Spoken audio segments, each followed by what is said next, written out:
অসমীয়া লোকসংগীতৰ সাধক চৰ্দাৰ সনাতন গোৱালাদেৱৰ কণ্ঠত মই লিখা এটি গীত অ' হামদেৰ সোণাৰ আছাম আজি শুভ মুক্তি লাভ কৰিছে বুলি অৱগত হৈছোঁ। তেখেতৰ কণ্ঠত উক্ত গীতটি প্ৰাণ পাই উঠিছে।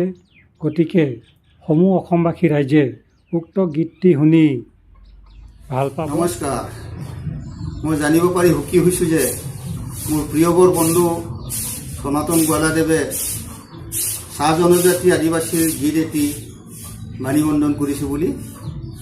মানিমণ্ডন কৰিছে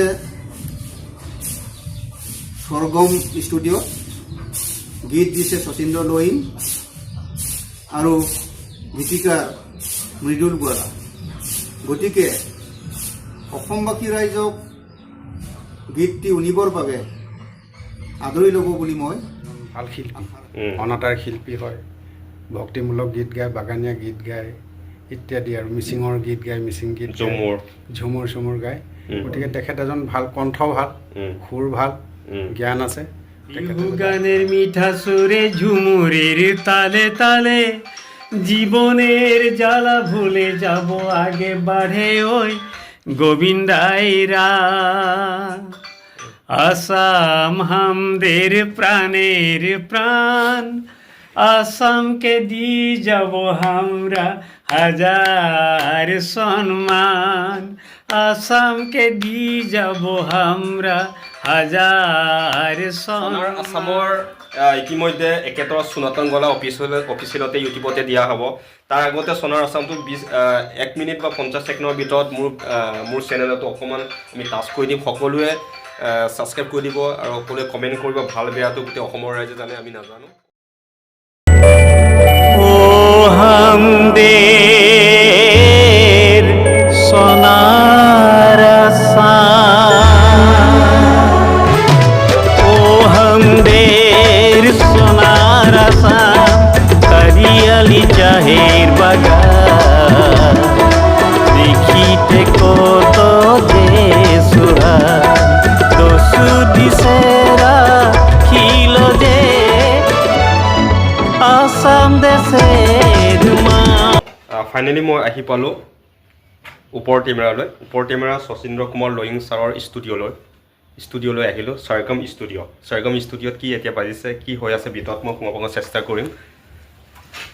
এয়া হৈছে স্বৰ্গম ষ্টুডিঅ'।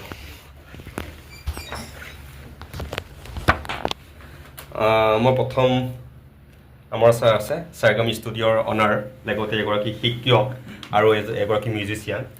ছাৰক প্ৰথম মই স্বাগতম জনাইছোঁ। নমস্কাৰ। ভালে আছে? ভালে আছোঁ। তোমাৰ ভাল? আছোঁ। মই প্ৰথমবাৰৰ কাৰণে স্বৰ্গম ষ্টুডিঅ'লৈ আহিছোঁ। ওপৰ টেমেৰা স্বৰ্গম ষ্টুডিঅ', শচীন্দ্ৰ কুমাৰ এগৰাকী শিক্ষক আৰু মিউজিচিয়ান। প্ৰথমতে আপোনাক মই সুধিব বিচাৰিছোঁ, আজি স্বৰ্গম ষ্টুডিঅ' কিমান বছৰ চলি আছে? স্বৰ্গম ষ্টুডিঅ' 5-6 বছৰ হৈছে, মানে ধৰক ৰানিং হোৱা। তাৰ আগৰ পৰা মোৰ সাধনাই, মানে মিউজিক ষ্টুডিঅ' বুলি নহয়, মোৰ মানে সাধনা হয়, মিউজিক সাধনা কৰি ভাল পাওঁ। আপুনি এগৰাকী শিক্ষক, তাৰ মাজত পাৰ্ট টাইম কেনেকৈ মিলাই লৈ এজন মিউজিক হিচাপে? মই মানে শিক্ষকতা কৰি ভাল পাওঁ, মোৰ পেচাটো শিক্ষক। মিউজিক মোৰ বাল্যকালৰ মানে ভাল পোৱা এটা বিষয়, আৰু মিউজিক মই ভাল পাওঁ আৰু সংগীত কৰি ভাল পাওঁ। আগত গান গাইছিলোঁ, কেইবাটাও এলবাম কৰিলোঁ আগত। মই মিউজিকটো এৰি দিব পৰা নাই। ঘৰতে মানে ধৰক এই সংগীত চৰ্চা কৰিবৰ কাৰণে ষ্টুডিঅ' টাইপত মই কৰি লৈছোঁ। ষ্টুডিঅ'ত দেখা পাইছোঁ পুৰণা প্ৰতিছবি, সেয়া পুৰণা প্ৰতিছবি। এই ছবিবিলাকে 90 দশকৰ গানৰ সুৰবিলাক, শব্দবিলাক আমাক ইঙিয়াই মাতিছে।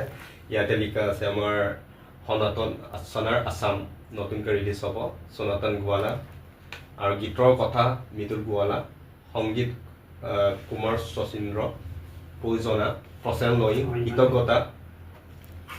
কৃতজ্ঞতা লিখা আছে পংকজ পেবু, নিতম তায়ুং আৰু জীৱন দৰে। তেখেতসকলে মোৰ কৃতজ্ঞ জনালোঁ।